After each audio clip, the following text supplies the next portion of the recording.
লটকি মাছের ভর্তা করব। ভালোভাবে পরিষ্কার করে নিয়ে ধুয়ে নিয়েছি। এবার একটু হলুদ, মরিচ আর একটু লবণ মেখে নিচ্ছি। কড়াইটা গরম করে নিচ্ছি, তেল দিয়ে নিয়েছি। এবার আমরা একটু একটু করে দিয়ে সবগুলো সাজিয়ে গুছিয়ে দিয়ে ভেজে নেব।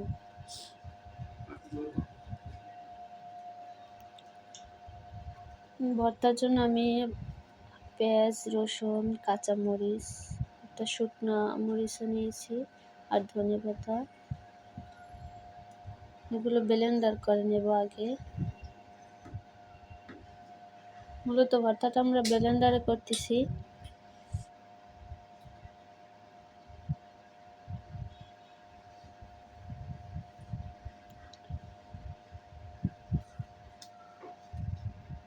লটকি মাছ, এটার ভিতরে পানি থাকে এবং নরম।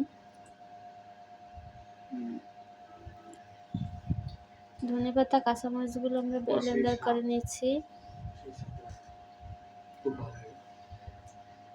ব্লেন্ডার করে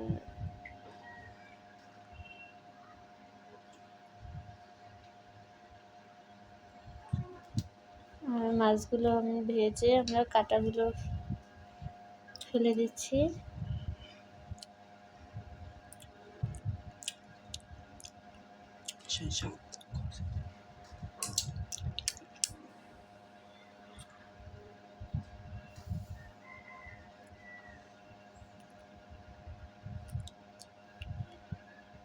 মাছের কাঁটাগুলো ফেলে দিচ্ছি। ওগুলো না ফেলে দিলেও হয়, তবু আমরা ফেলে দিচ্ছি।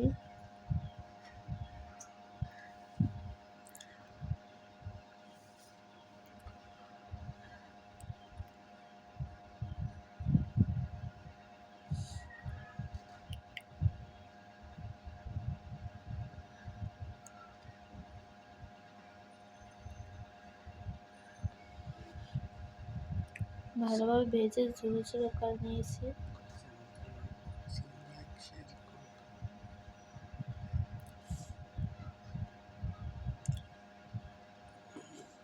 এবার ব্লেন্ডারের ভিতর দিয়ে ব্লেন্ডার করে নিয়েছি। ভাজা মাছগুলো ব্লেন্ডার করে নিয়েছি। এবার রসুন আর পেঁয়াজ তেলে ভাজি করে নিচ্ছি। এরপর ভর্তাটা দিয়ে দিচ্ছি। ভর্তাটা দিয়ে ভালোভাবে ভাজি করে দিব।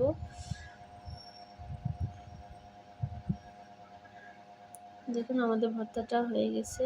ভাজা ভাজা একটু ভিজা ভিজা রাখবো, তাহলে খেতে খুব মজা হবে, খুব টেস্ট লাগবে। আপনারাও এভাবে বাসায় তৈরি করে খাবেন।